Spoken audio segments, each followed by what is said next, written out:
Oppo Reno 14 എന്ന പുതിയൊരു smart phone ഇപ്പം ഇന്ത്യൻ മാർക്കറ്റിൽ ലോഞ്ച് ചെയ്തിട്ടുണ്ട്.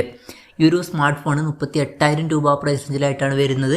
ഈ ഒരു വീഡിയോയിൽ നമ്മൾ നോക്കാൻ പോകുന്നത് ഓപ്പോ റെനോ 14 എന്നുള്ള ഫോണിൻ്റെ ഒരു സ്പെസിഫിക്കേഷൻ അനാലിസിസ് ആണ്.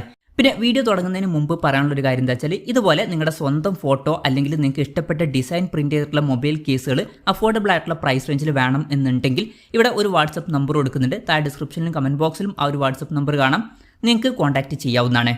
ഇപ്പം നമ്മൾ ആദ്യം ഡിസ്പ്ലേയുടെ കാര്യം നോക്കുകയാണെന്നുണ്ടെങ്കിൽ ഓപ്പോ റെനോ 14 5Gയിൽ 6.59 ഇഞ്ചിൻ്റെ 1.5K റെസൊല്യൂഷനിൽ വരുന്ന ഡിസ്പ്ലേ ആണ് വരുന്നത്. അപ്പോൾ ഫുൾ HD റെസൊല്യൂഷനേക്കാളും ബെറ്റർ ആയിട്ടുള്ള റെസൊല്യൂഷനൊക്കെ വരുന്നുണ്ട്. പിന്നെ OLED പാനലാണ് ഇതിൽ ഉപയോഗിച്ചിരിക്കുന്നത്.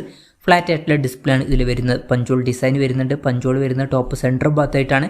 120 ഹെർട്സിൻ്റെ റിഫ്രഷ് റേറ്റ് ഇതിൽ സപ്പോർട്ട് ചെയ്യുന്നുണ്ട്. 240 ഹെർട്സിൻ്റെ ടച്ച് സാമ്പിളിംഗ് റേറ്റ് വരുന്നുണ്ട്.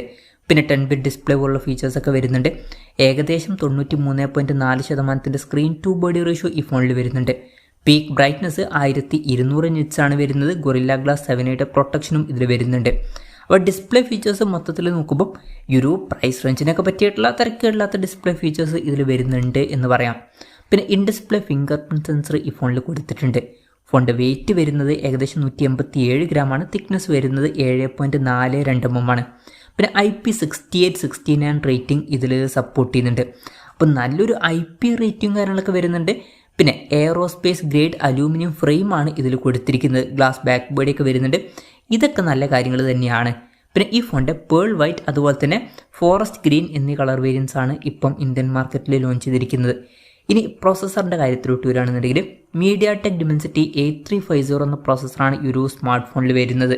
ഒരു 38,000 രൂപ പ്രൈസ് റേഞ്ചിൽ ഈ ഒരു പ്രോസസ്സർ എങ്ങനെ ഉണ്ടെന്ന് വെച്ചാൽ അത്ര മികച്ച പ്രോസസ്സർ എന്നൊന്നും പറയാൻ പറ്റില്ല. എന്നാലും ഈ ഒരു പ്രൈസ് റേഞ്ചിൽ ആവറേജ് ആയിട്ടുള്ള ഒരു പ്രോസസ്സർ എന്ന് പറയാവുന്നതാണ്.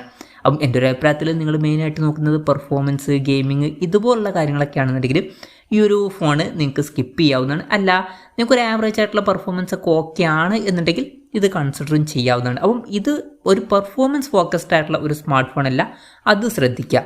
പിന്നെ UFS 3.1 സ്റ്റോറേജ് ടൈപ്പാണ് ഇതിൽ വരുന്നത്.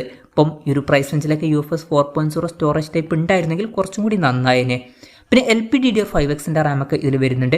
5G സപ്പോർട്ടും കാര്യങ്ങളൊക്കെ ഈ ഫോണിൽ കൊടുത്തിട്ടുണ്ട്. പിന്നെ ഫോണിൻ്റെ ബേസ് വേരിയൻറ്റിൽ 8 GB റാമും 256 GB ഇൻറ്റേർണലുമാണ് വരുന്നത്.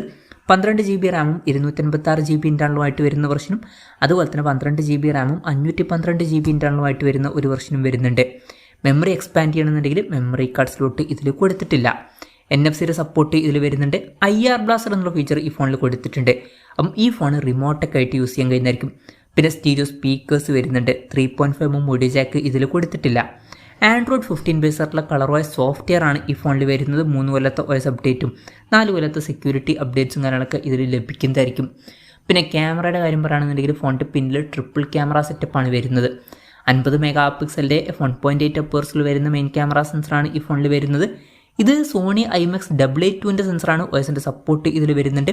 പിന്നെ 8 മെഗാ പിക്സലിൻ്റെ f2.2 അപ്പേഴ്സിൽ വരുന്ന അൾട്രാ വൈഡ് ആംഗിൾ ലെൻസ് വരുന്നുണ്ട്. അതുപോലെ തന്നെ 50 മെഗാ പിക്സലിൻ്റെ f2.8 അപ്പേഴ്സിൽ വരുന്ന ഒരു ടെലിഫോട്ടോ ലെൻസും ഇതിൽ വരുന്നുണ്ട്. ഇതിൽ 3.5x ഒപ്റ്റിക്കൽ സൂം സപ്പോർട്ട് ചെയ്യുന്നുണ്ട്. OSൻ്റെ സപ്പോർട്ടും കാര്യങ്ങളൊക്കെ ഇതിൽ വരുന്നുണ്ട്. പിന്നെ ഫ്രണ്ടിൽ 50 മെഗാ പിക്സലിൻ്റെ f2.0 അപ്പേഴ്സിൽ വരുന്ന സെൽഫി ക്യാമറയും വരുന്നുണ്ട്. ഓൺ പേപ്പർ അത്യാവശ്യം തിരക്കില്ലാത്ത നല്ല ക്യാമറ സ്പെസിഫിക്കേഷനൊക്കെ ഇതിൽ വരുന്നുണ്ട് എന്ന് തന്നെ പറയാവുന്നതാണ്. ഇനി ബാറ്ററിയുടെ കാര്യത്തിലോട്ട് വരുമ്പോൾ 6000 mAh ബാറ്ററി ഇതിൽ കൊടുത്തിട്ടുണ്ട്. അപ്പം നല്ലൊരു ബാറ്ററി കപ്പാസിറ്റി വരുന്നുണ്ട്. 80 വാട്ടിൻ്റെ ഫാസ്റ്റ് ചാർജിങ് സപ്പോർട്ടാണ് വരുന്നത്. തിരക്കില്ലാത്തൊരു ചാർജിങ് സ്പീഡാണ്. പിന്നെ Type C ചാർജിങ് പോർട്ടും ഇതിൽ കൊടുത്തിട്ടുണ്ട്. അപ്പം അത്യാവശ്യം നല്ലൊരു ബാറ്ററി സെറ്റപ്പ് ഈ ഒരു സ്മാർട്ട് ഫോണിൽ വരുന്നുണ്ട് എന്ന് തന്നെ പറയാവുന്നതാണ്. അപ്പം ഇതൊക്കെയാണ് ഫീച്ചേഴ്സിനെ പറ്റി പറയാനുള്ള കാര്യങ്ങൾ. ഇനി വിലയുടെ കാര്യം പറയുകയാണെന്നുണ്ടെങ്കിൽ 8 GB റാം വെർഷൻ്റെ വില വരുന്നത് 37,999 രൂപയാണ്. 12 GB റാം 256 GB ഇൻറ്റേർണൽ വെർഷൻ്റെ വില വരുന്നത് 39,999 രൂപയാണ്. 12 GB റാം 512 GB ഇൻറ്റേർണൽ വെർഷൻ്റെ വില വരുന്നത് 42,999 രൂപയാണ്. ജൂലൈ 8 മുതലാണ് ഈ ഫോണിൻ്റെ സെയിലും കാര്യങ്ങളൊക്കെ സ്റ്റാർട്ട് ചെയ്യുന്നത്. എന്തായാലും ഓവറോൾ നോക്കുകയാണെന്നുണ്ടെങ്കിൽ ഈ ഒരു പ്രൈസ് റേഞ്ചിൽ നിങ്ങൾക്കൊരു ഓഫ്ലൈൻ ഫോൺ വേണം എന്നുണ്ടെങ്കിൽ ഇത് കൺസിഡർ ചെയ്യാം എന്നേ ഉള്ളൂ. ഈ ഒരു പ്രൈസ് റേഞ്ചിൽ ഇതിൽ ഏറ്റവും ബെസ്റ്റ് ആയിട്ടുള്ള ഫീച്ചേഴ്സ് വരുന്നുണ്ട് എന്നൊന്നും പറയാൻ പറ്റില്ല. എന്നാലും അത്യാവശ്യം തിരക്കില്ലാത്ത നല്ലൊരു ഓൺ പേപ്പർ ക്യാമറ സ്പെസിഫിക്കേഷനും നല്ല ബാറ്ററി സെറ്റപ്പും അത്യാവശ്യം തിരക്കില്ലാത്ത ഡിസ്പ്ലേ ഫീച്ചേഴ്സും പിന്നെ ആവറേജ് ആയിട്ടുള്ള ഒരു പ്രോസസ്സറും ഇതിൽ കൊടുത്തിട്ടുണ്ട്. അപ്പോൾ നിങ്ങൾക്ക് മെയിനായിട്ട് വേണ്ടത് പെർഫോമൻസും ഗെയിമിങ്ങും ഒന്നുമല്ല, ബാക്കി കാര്യങ്ങളൊക്കെ തിരക്കില്ലാത്ത രീതിയിൽ മതി എന്നുണ്ടെങ്കിൽ അതുപോലെ തന്നെ നിങ്ങൾക്ക് പുറത്ത് ഷോപ്പുകളിൽ നിന്ന് മേടിക്കാൻ പറ്റിയിട്ടുള്ള ഒരു ഓഫ്ലൈൻ ഫോൺ വേണം എന്നുണ്ടെങ്കിൽ ഇത് കൺസിഡർ ചെയ്യാം എന്നേ ഉള്ളൂ. അപ്പം ഈ ഒരു ഫോൺ ഈ ഒരു പ്രൈസ് റേഞ്ചിൽ വളരെ മികച്ചൊരു ഫോണാണ് എന്നുള്ളൊരു അഭിപ്രായമൊന്നുമില്ല, എന്നാലും ആവറേജ് ആയിട്ടുള്ള ഒരു ഫോൺ എന്ന് പറയാം, അത്രയേ ഉള്ളൂ. അതാണ് ഈ ഒരു ഫോണിനെ പറ്റിയിട്ടുള്ള എൻ്റെ ഒരു പേഴ്സണൽ അഭിപ്രായം. ഈ ഒരു ഫോണിനെ പറ്റിയിട്ടുള്ള നിങ്ങളുടെ അഭിപ്രായം ജസ്റ്റ് ഒന്ന് കമൻറ്റ് ചെയ്യുക.